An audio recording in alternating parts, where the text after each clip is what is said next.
Hi, I'm concerned about fundraising over the next 3, 7, 10 years. You see, I read a book. Quite a startling book, and I want to tell you all about it today. And this book predicts tremendous change in society over the next 3 to 7, even perhaps 10 years.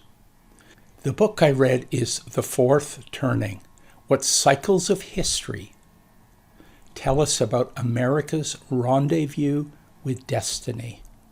It was written by two historians and demographers, William Strauss and Neil Howe.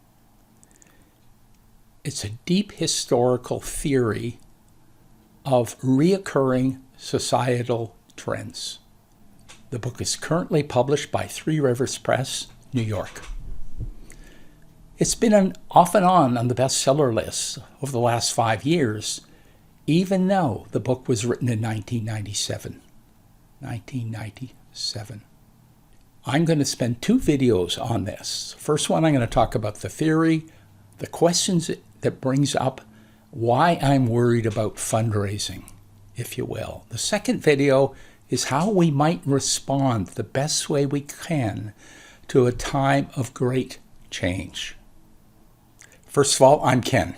This is the YouTube channel Empowering Dialogue for Fundraisers, dedicated to empowering fundraisers to empower others to realize their philanthropic dreams. On this channel, we have a forum, a back and forth. I welcome your comments and your feedback. There's a subscribe button in the corner. Please press it. Give a thumbs up, and that'll have YouTube promote this channel to all fundraisers. Back to the book. The Fourth Turning is a scholarly pursuit, and it goes back thousands of years to pre-Roman times and traces through history a distinct historical phenomenon wherein every 4th generation there is a total reset of society, of that current society. And the book goes into great detail historically, looking at these cyclical changes, if you will. They remind the reader that we are used to linear thinking. Basically, we look 1 year ahead, and this year's going to get better than this year, and gets better and better. More advancement in all areas of society. They say you have to take a step back and look at the historical truth, and societies don't work that way. They go in cycles, and they lay out characteristics of these 80 to 100 year cycles. Let's look at them now. It starts off with a high. It's the result of the reset. And at that time, there's a commitment to new community values, a positivity that goes through all areas of society. There's prosperity and growth and a collective feeling of strong community, not necessarily growth for the individual. The next turning is the awakening. These are roughly 20-year, 25-year cycles.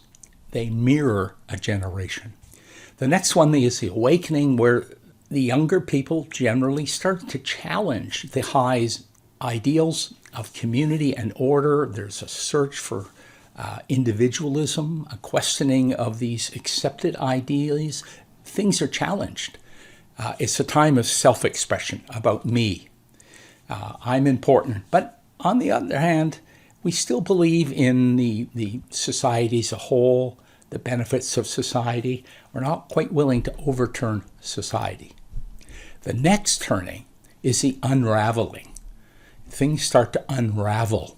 Okay, there's society-wide acceptance of the freeing characteristics of the awakening. We like the new individual freedom and benefits of that awakening, but there's no more rebelling.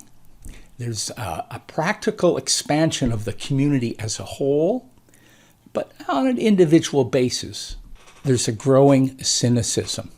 And that starts to develop and move to pessimism and mistrust in institutions. The final turning is called the crisis, the fourth turning. And that's in response to these threats of change and you can see how that's been building over these turnings.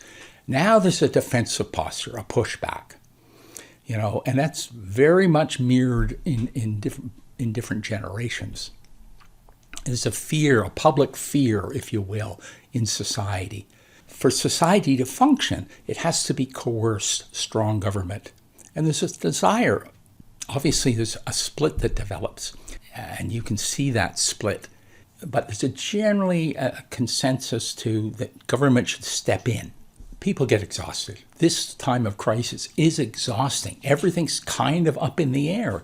There's a kind of a building desire for simpler times, a growing mistrust in institutions, including, I'll put this in here, charitable institutions, increased social conflict, mistrust in government at this time, and there's almost always a war. So history goes through these cycles, this time of ebb and flow, good times, bad times, expansion, contraction. We're now well into the fourth turning, a time of crisis. So let's apply that to what happened in the Anglo-American world. And that began after the Second World War. The high then called the American High, 1946 to 1964. It's a time of unity, a coming together, and that's demonstrated in peace, in industry and labor, and on a national scale with the advent of the United Nations, full of optimism for the future, building of a middle class in the Anglo-American world. High trust. It ended with the Kennedy assassination. Move to the next one. The awakening was now the consciousness revolution. This is the 60s and 70s. 64 to 84 is the time span. We remember that. It's the Boomer Rebellion in Anglo-America, questioning values, society's values, and especially the values of the individual, personal freedoms, and that manifests in rights, individual rights, but still an acceptance of the good life. The boomers, of course, wanted everything. They wanted personal freedom, but they wanted, of course, the good life that society offered at the time. There's a growing economic instability and low productivity. Sort of took our eye off the ball there, and parenting changed to focus on freedom for the child. Let that child explore and find his or her own way. The third turning, the unraveling, manifests as the culture wars. This is the Reagan era, the Thatcher era in Great Britain, a pushback to the consciousness revolution. But people still maintain high self-esteem during this time. But public trust was sinking. There started to be questioning the society as a whole. That really manifests as the culture wars, fighting about cultural things, which lasts to the present day. Society seemed to have lost its purpose, and there was no more consensus, everyone on the same page. Growing pessimism and everyone in it for themselves attitude. That leads to the fourth turning, 2005 to 2025 or 2030. That is the time period we're in right now, the crisis, the fourth turning. And it's a prophecy. This was written in 1997. So we're going to have to turn to the prophecies now. Remember, the last fourth turning was the Great Depression and the Second World War. 100 years ago. We are going to relive that now, and we are reliving it. We're well into the fourth turning. In fact, we have roughly 3 to 7 years left. So here's some of the predictions that the authors wrote in 1997, prophecies about the fourth turn. Let's look at them now. There will be a fiscal crisis, unbearable government debt, cyber terrorism, of government databases. Just as we go through, think if this sounds familiar. Global terrorism attacks on U.S. assets and assets of other countries. This is a global phenomenon, causing retaliation on foreign soil. That happened in 2001. Budget conflict in the U.S., recurring budget confrontations, that's happening right now, eventually causing government shutdown. There's so much division, governments can't function. And that's replicated in other countries as well. A spread of a new communicable virus into densely populated areas, prompting mandatory quarantine. This was written in 1997.